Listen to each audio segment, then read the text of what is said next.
Hi everyone, this is Marjory Wildcraft, and today I have a really special story for you.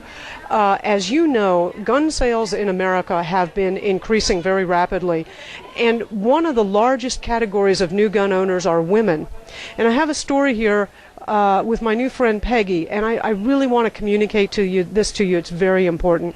So Peggy, you had handled guns quite a lot in your life. You're very comfortable with shooting. I grew up with guns, sure.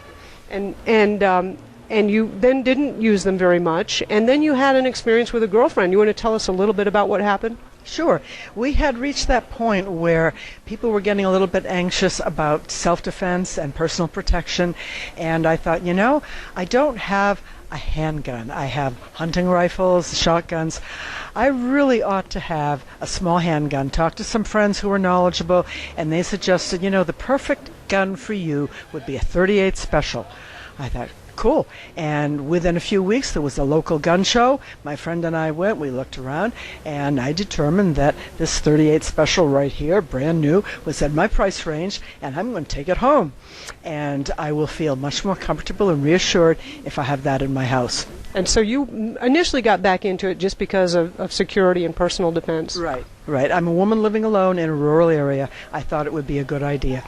So one of my friends was married to a Winchester man. She's very familiar with firearms. She and I decided to take our targets and go out in the woods where they had this target area set up and do a little target practice with our handguns.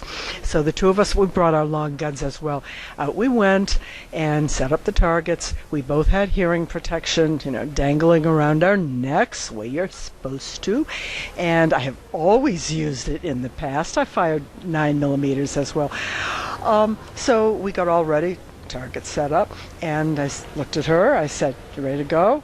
She said, "Sure." I said, "You want to start with the long guns or the handguns?" She said, "Let's do the handguns." So I got my .38 Special, and we looked off in the distance, and I said, "Good to go?" She said, "Good to go."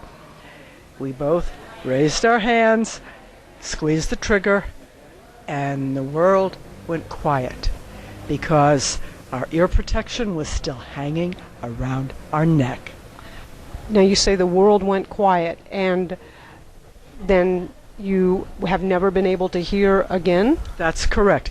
It wasn't just an initial blast, and then after my ears stopped ringing, it was normal again. No, I completely destroyed my hearing with that one shot. And when the ear doctor eventually, when I eventually met with him, he said that like the .38 Specials have a greater percussion, and I probably am not saying it right or explaining it very technically, but they will do more damage than, say, my .22 rifle would have done.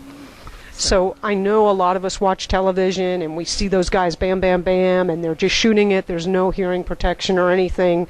And what you've got to say to that? Wear it. There are little tiny earplugs that you could buy in any drugstore for a couple of bucks that you can compress and squeeze into your ears that will offer some protection. And in addition, I would recommend the regulation earphones that completely cover your ears for your own protection. Your hearing is too valuable. And now, so what is it like? You've got hearing aids that do help you, but so for example, but going to bed at night, you take them out, and then so you're not able to wake up with an alarm clock, and there's lots of ways this has affected you? That's right. It's really interfered with my social life. For instance, I belong to a couple of book clubs. I have had to cancel one because as we sit around the table, I simply cannot hear the other people speak. What's the point in belonging to a club where you discuss a book when you can't hear anyone else's discussion? So that, and when I'm one-on-one, as I am with you, no problem. If I'm in a crowded room, if there is background noise, if there's music going on, I simply can't hear. And I've reached the point where there are some places I no longer go because I cannot hear when I'm there.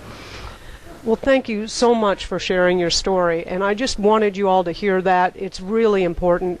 I know a lot of us are learning how to use guns, and they are powerful tools, and especially for women, they are force equalizers. But let's not look at television for a model of how to use them. This is Marjory Wildcraft, and I'll see you on the next segment.